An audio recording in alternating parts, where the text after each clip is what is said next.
anybody? How do you kind of deal with it right after it? Yeah, I mean, my family comes to every game, and so my parents are always there for me. I talk to my roommates a lot about it. Christian and my roommate Jordan Traylor, he's always there for me. You want to talk to your close friends and your family and just try and work through it and put it in the past as best as possible.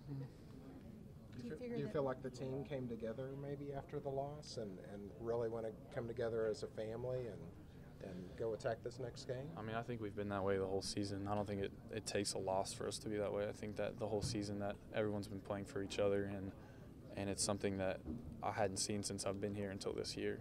So I don't think it took the loss to do that. I think that we're still a very tight-knit family and we care about each other, but the loss didn't do that. I think we've been that way the whole year. I mean, you guys have played in Houston, you played in Dallas. This is the first time you guys have had a true road game this year. What are your thoughts on that? Playing on the road for the first time this year. I'm excited to fly a plane and get the plane food. Honestly, that's what I'm excited about. But I love playing road games. I love the atmosphere of road games, especially in the SEC with the great stadiums that you can play in. We're going to play at Ole Miss this year and at LSU this year, two of the great stadiums in the country. And so I think everyone is excited about it. And just to kind of get out of Texas and play somewhere else in the country. And just like I said, I love playing road games, so I'm excited.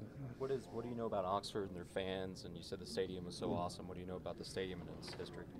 I just grew up watching games, watching Ole Miss games just throughout the years. And, it's not a huge stadium, but fans come, they come ready, and they're loud. And it's just an awesome atmosphere. And I know my family's excited to go just to tailgate and hang out there and stuff like that. So everyone's excited about it. Do y'all talk at all about the loss last year at home heading into this week? A little, because you want to watch the film on what we did last year and stuff of that nature. But it's not really about the loss. It's about schematically what we did wrong and what we need to do this year.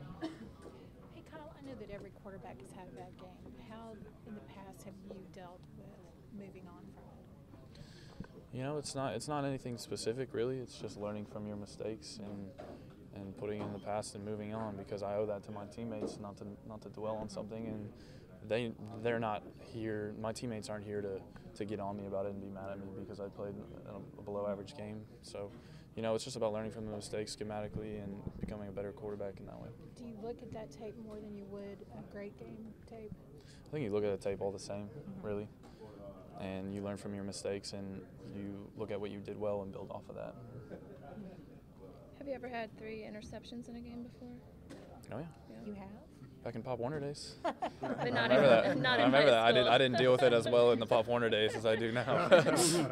What'd you do then? Yeah, I would be very emotional about it back then, but You'd eat some graham crackers and stuff like that. yeah, I would go in my room and lock myself in my room after those games. Understandable. How do you feel? I mean, I asked you about how you cope with it after a game. What about during it? Because you have to be feeling a lot of emotions going through, and you're trying not to show it too much. The toughest part is it's not a selfish thing. It's more of, I feel like it's just letting my teammates down more than anything. But it's like anything. If you throw a pick, it sucks that they were all pick sixes, but you just got to bounce back from it because the rest of your team is out there playing their butts off for everyone, and I'm trying to do the same exact thing and play my best football and play my butt off for them. So you just got to put it in the past. Do you look at it that maybe you got all the bad luck out of the way? I hope so. Do you feel like maybe you're too jacked up for the game when you look back at how you approached the game, or how you think about that? No, I was prepared for the game. I was ready to play the game, and I never get too jacked up for games, and I'm pretty calm, even keeled guy, and I'm never too high or never too low. So I don't think it was that. It's just more of a trying to force. And why you were trying to force because of the Alabama defense, or you just mentally just wanted to make things happen? It's one of the best defenses in the country, and we knew that if we were going to have success, we were going to have to throw balls into tight windows, and we were going to have to. It was going to be a lot tougher than some of the games we played in the past, and I think that I saw some things on the field that I thought I could make, and sometimes the ball just sailed and it just didn't go where I wanted it to go. And at the end of the game, the last interception I threw, I think that we were down by 2 scores at that point. I was just really trying to make something happen as quick as possible, and it just came back to bite me. Is that